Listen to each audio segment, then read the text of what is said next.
Welcome once again, my brothers and sisters, to another Living Hope Today study. So thankful that you're here. Today we turn the page, so to speak. We begin our study of the book of 2 Samuel. You remember we ended 1 Samuel tragically, as Saul and his sons are all wiped out in a battle with the Philistines, killed. In fact, Saul ends up killing himself so that his body does not fall into abuse by the Philistines, although that happens anyway.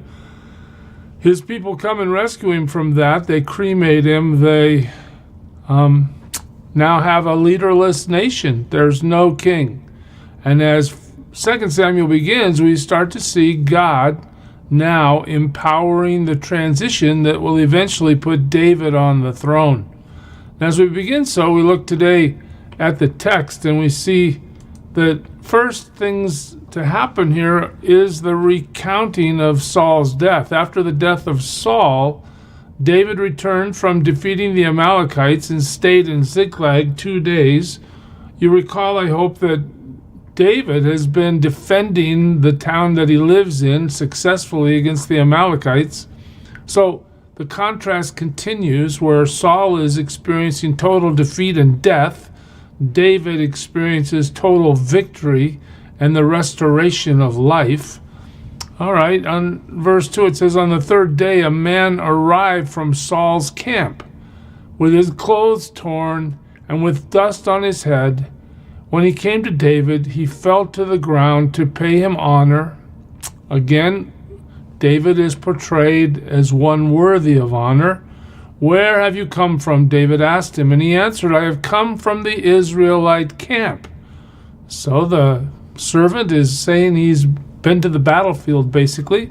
"What happened?" David asked. "Tell me," he said. "The men fled from the battle. Many of them fell and died." In other words, Israel has taken significant losses, and Saul and his son Jonathan are dead. Now this would hit David like a ton of bricks, not so much that Saul has died, although he's never touched the Lord's anointed, and therefore he knows God has moved to make this circumstance a reality. Nonetheless, Jonathan is David's best friend. I mean, they're closer than brothers. He loves Jonathan with a deep, deep love. To hear of Jonathan's death, after Jonathan himself was planning on helping David when David became king, if you recall those stories in 1 Samuel. Now we see that God has decided Jonathan's not going to be there. There's going to be no threat to the throne. There's going to be no lineage left to Saul that could claim a rightful heir to the throne. They're all dead. But David still is going to feel the pain of that loss. Then David said to the young man who brought him the report, "How do you know that Saul and his son Jonathan are dead? Tell me the story." "Well, I happened to be on Mount Gilboa," the young man said, "and there was Saul leaning on his spear with the chariots and riders almost upon him." So this servant is now relaying the story from his perspective. "When he turned around and saw me, he called out to me and said, 'What can I do?' He asked me, 'Who are you?' 'An Amalekite,' I answered. And then he said to me, 'Stand over me and kill me. I am in the throes of death, but I'm still alive.'" Now you recall that this is fabrication, because at the end of 1 Samuel, what happens? Saul's armor bearer is asked by Saul to eliminate him, since he's been mortally wounded in the combat. Now this Amalekite here in 2 Samuel 1 is telling us, no, he was the guy that Saul asked to kill him because he was in the throes of death. The Amalekite is taking credit for the death of Saul. Perhaps he thinks that his story is going to gain him favor with David, thinking that David, as the future king, might be happy about the death of Saul. "So I stood over him and I killed him. Well, we know from the end of 1 Samuel in chapter 31 that Saul killed himself. He fell on his own sword. So here we know this Amalekite is making all this up. So I stood over him and killed him because I knew that after he had fallen, he could not survive. And I took the crown that was on his head and the band on his arm and have brought them here to my Lord. So this guy was obviously somewhere near the battle because he is able to produce the artifacts of Saul's line, his crown, his armband. Again, he's expecting favor from David due to his involvement in the death of Saul. David doesn't see it that way. Then David and all the men with him took hold of their clothes and tore them. This is a traditional sign of grief. They mourned and wept and fasted till evening for Saul and his son Jonathan and for the army of the Lord and the house of Israel, because they had fallen by the sword. So now they're struck with grief over the death of all these people. David said to the young man who brought him the report, "Where are you from?"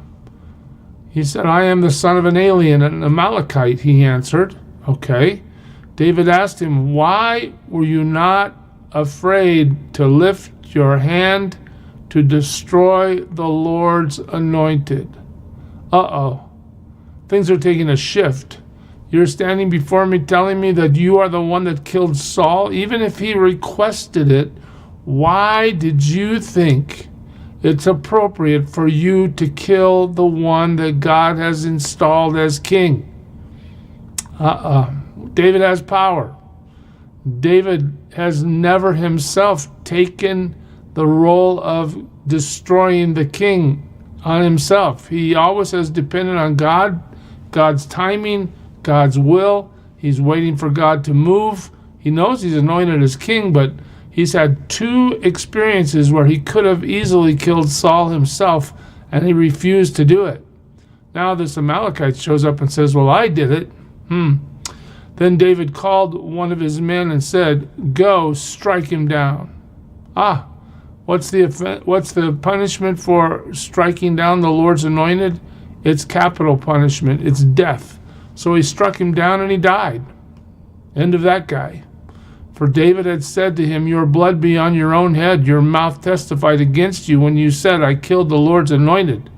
In other words, justice is being served here by killing you for killing the one that God had put in place.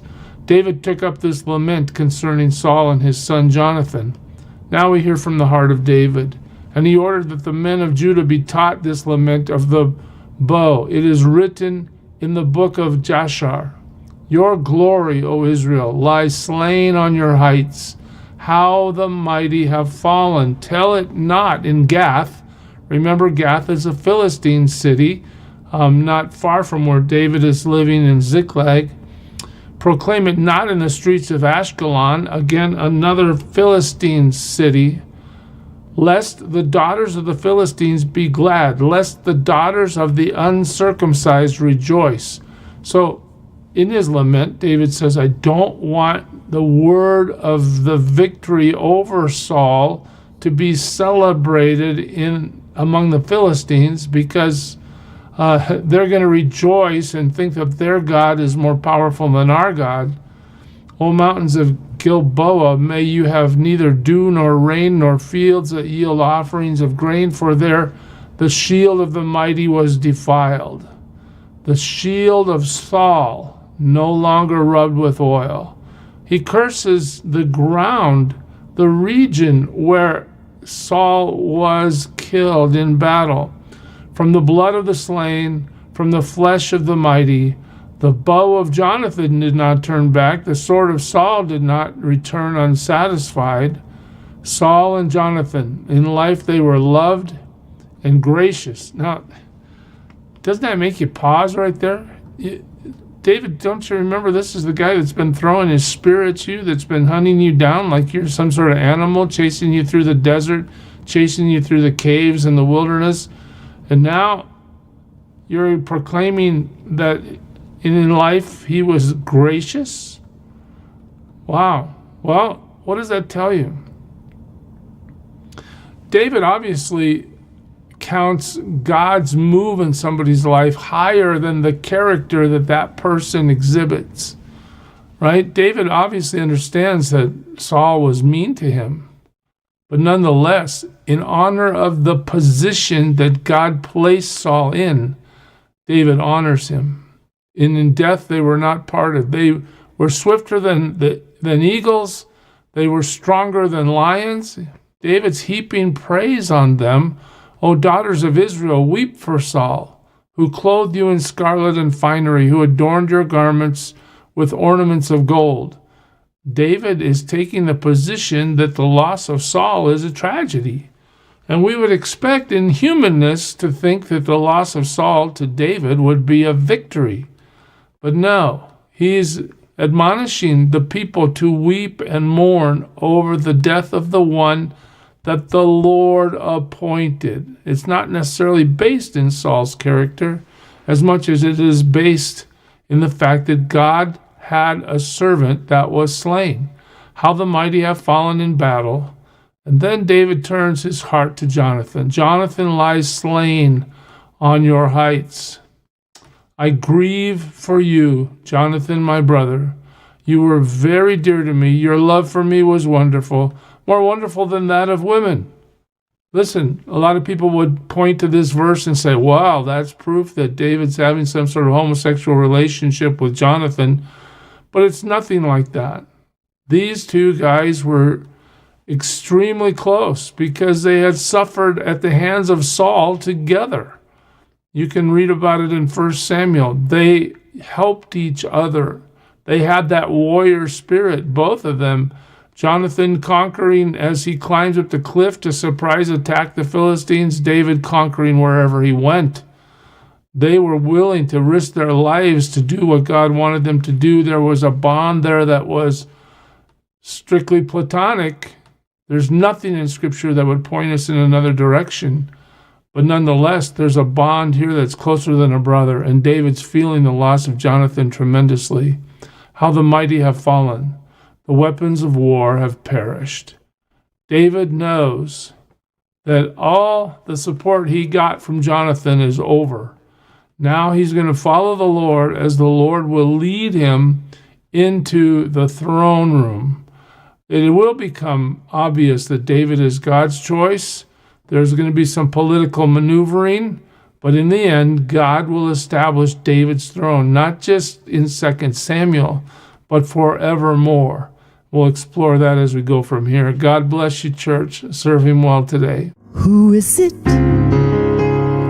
who for sinners shed his blood, and now for cleansing all can plunge beneath that flood?